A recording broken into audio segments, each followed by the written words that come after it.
Welcome into the Cleveland Browns Report by Chat Sports. Matthew Peterson here, breaking down the latest Browns news and rumors as we are almost at Sunday. Sort of. It's Thursday right now, but I get Friday off, so today feels like my Friday, and I'm already looking forward to Sunday for the Browns-Falcons matchup because it may not feature the sexiest quarterbacks, but Jacoby Brissett has not had a boring game so far, so I'm pumped anyway. Now, before we hit on the latest news and rumors coming out of Cleveland and Berea, I think it's important to get you guys caught up on the injury report. So the Browns had practice today, and we learned some things about the status of some players. Joel Bitonio still dealing with that bicep injury. He played through it in Week 3. I'm optimistic he'll be able to go this Sunday.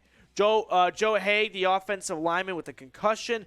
Jack Conklin was limited with a knee. That's the same knee injury that, the torn patella. This is just veteran limiting rest. We're not going to push it too much. Taven, Bryan, hamstring. He exited the Week 3 matchup with that hamstring injury. He is feeling like a 50-50 shot to go Sunday. Jadeveon Clowney, that sprained ankle. He's also, he returned to practice today, so that was promising, but an ankle is never something you want to push. I'm not overly optimistic he will play Sunday, but we still got plenty of time ahead of us. And then, of course, Myles Garrett, the big name in the room here. After coming off the car accident on Monday, he is officially labeled on the injury report with a shoulder and bicep strain. We'll talk more about Myles Garrett in length here. He wants to probably push himself to play this Sunday. We'll get to that in just a little bit. But Isaiah Thomas with a hand injury. If Garrett cannot go, they need all the depth they can get at edge rusher. Jeremiah Owusu-Koramoah, he's sidelined with a groin injury. His status for Sunday is still unknown. Denzel Ward, he did not practice on Wednesday due to a back injury. Returned today. That was very promising to see. And then Ronnie Harrison with a hamstring injury. All right, here's what I want to do, though. I want to show 95 a lot of love from the Browns Report. So here's what I want to offer you guys. If you have not subscribed to the channel yet, subscribe, comment 95, or if you already are subscribed, comment 95. And for everyone that subscribes and comments 95, I'm going to put your name on a letter. I will write to Myles Garrett, letting him know that the whole dog pound is rooting for him to come back on the field whenever he is ready to return. I love writing letters. This has been a long passion of mine, although I'm pretty mad at the post office because I got 2 return to senders, and they were perfectly addressed. So I got to go spend my off day tomorrow, snapping some necks at the U.S. Postal Office here in Dallas. So spam 95 in the comment section if you want to get on this letter, and subscribe. Only subscribers. If you're not subscribed, you ain't getting on the letter. All right, Browns rumors now coming up here. Myles Garrett. Is he playing Sunday? We're going to use our Bernie Kosar rumor meter heads here to get a scale of believability and how likely. And I give this 1 Bernie head. I don't think it's absolutely impossible that he does not play. I don't think he should play. That's just kind of my 2 cents on the matter here. Of you got in a car accident on Monday. It is now Thursday. Car accidents, luckily I've never been in one, but I've heard sometimes a couple days have to pass before you really start to feel the toll of that on your body. So, Greg Newsome was talking to the media today, and he gave us sort of an insight, in my opinion, as to whether or not Myles Garrett will play.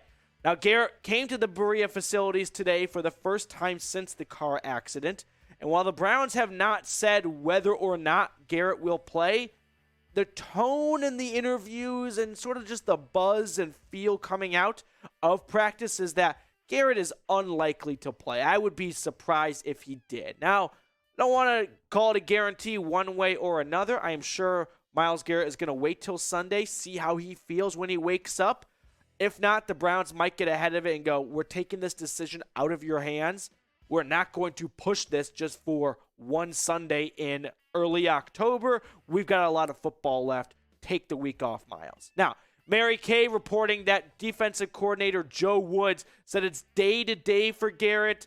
That's just kind of coach talk of, we don't quite exactly know yet. We are going to wait and see. Also, Brown Tiger, I see you, buddy. But back on track here. Mary Kay reporting that. We'll wait and see, like I said. Now, I did find this interesting here. Coming from Marla Riddener from the Akron Beacon Journal, Greg Newsome spoke more than once like defensive end Myles Garrett will not be playing in Atlanta.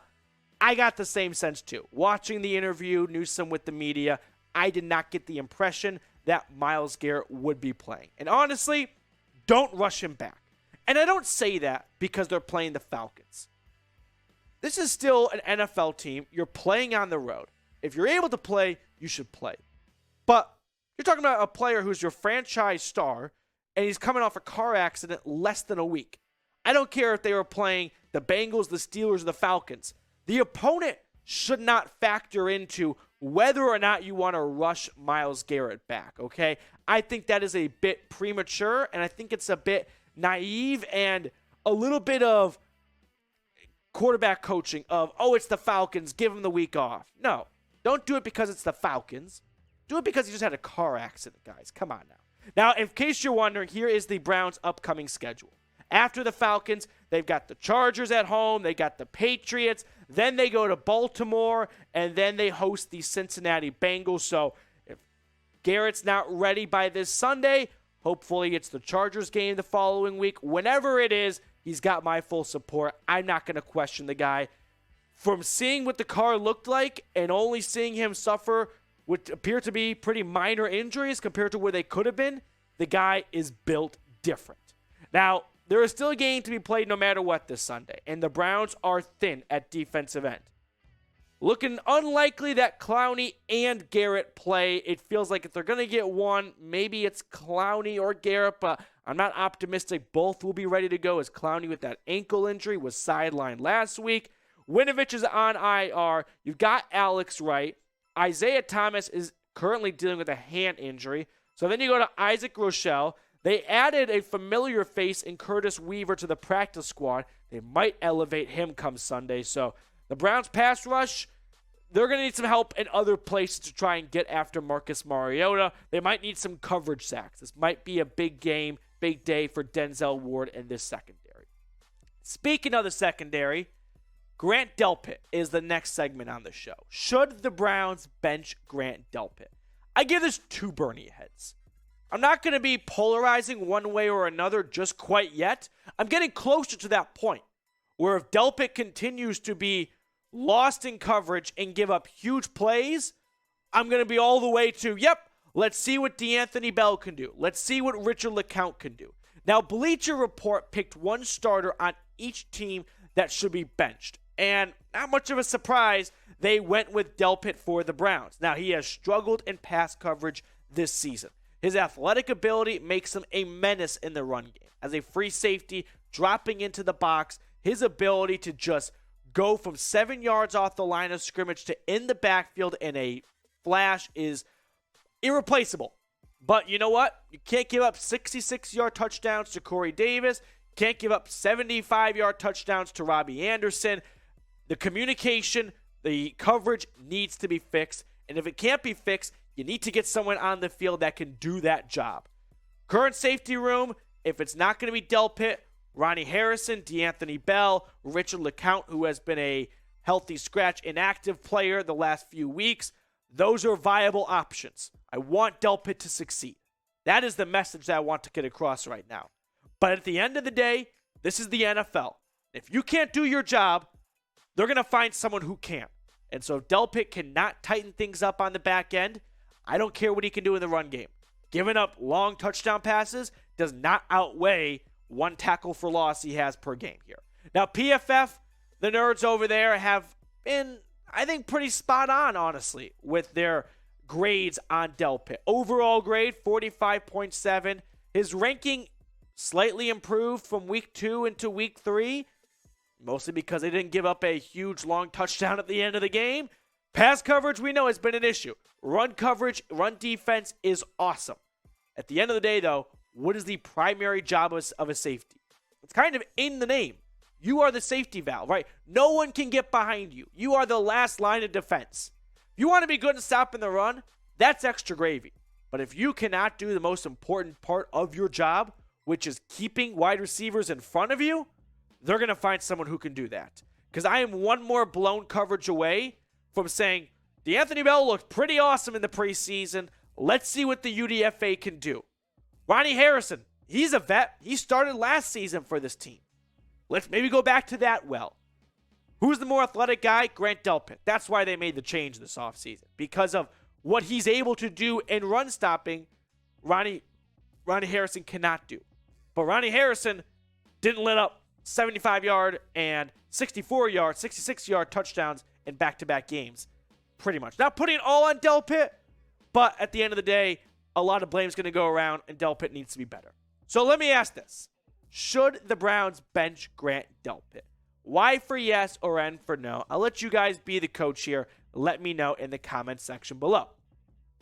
We've got more to get to on today's show, but first, our proud sportsbook partner, BetUS, has an awesome deal for only Browns fans. When you go to chatsports.com/bet and you use promo code Browns125, they're going to give you a 125% deposit bonus. So if you are brave enough to try and figure out if it's worth betting on the Browns this season, make your picks at chatsports.com/bet, promo code Browns125, or you can just make your parlay on other games. Whatever you want to bet on, whatever you want to do, just make those picks at BetUS. All right, third and final rumor on today's show. Is Jacob Phillips ready to replace Anthony Walker at that green dot linebacker position? I'm going to keep it with two Bernie heads. I'm in the middle. I'm not all the way at 4, and I'm definitely not at 0. Phillips so far this season, 1, he's been healthy. That's been awesome to see. That's something we have not been able to see from the former third-round pick out of LSU. Now, this year, Jacob Phillips has had some great plays. He hasn't had a ton of opportunities, right? He had a lot of snaps in Week 3 against Pittsburgh, especially after Anthony Walker went down. But right now, he is the next man up. He's going to be the starting linebacker alongside JOK, and whenever Joe Woods wants to run 3 linebacker sets with Taki. I have liked what I've seen out of Phillips so far this year, and what's been a small-ish sample size. 1 tackle for loss. He had a big sack, nice QB hit. We're going to see a lot more of him. At the end of the day, Jacob Phillips was picked because of his, I would say his rare combination of size at 6'2", 6'3", and his speed. You don't find that every day in linebackers. And so for Andrew Berry, that was worth an investment right there. Can we see Jacob Phillips become better in pass protection? That's probably the one element of his game that needs to get better. He can work off blocks. He can get into the backfield. He can make tackles in the open field. But can he run step for step with tight ends down the seam? That is to be seen right now. So that is what we're going to wrap up today's show with. I appreciate everyone for making us a part of your day. If you have not subscribed yet, make sure you go ahead and do so. We'll see you guys later with more Browns coverage.